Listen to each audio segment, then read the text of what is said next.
All right, ladies and gentlemen, we have the beautiful model in the house.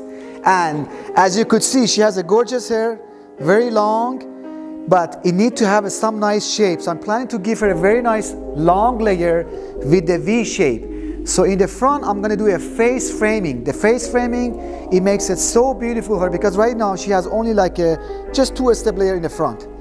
And I'm gonna keep the hair in the back as long as possible and give it some nice texturedy look. So stay tuned with a new haircut of JR.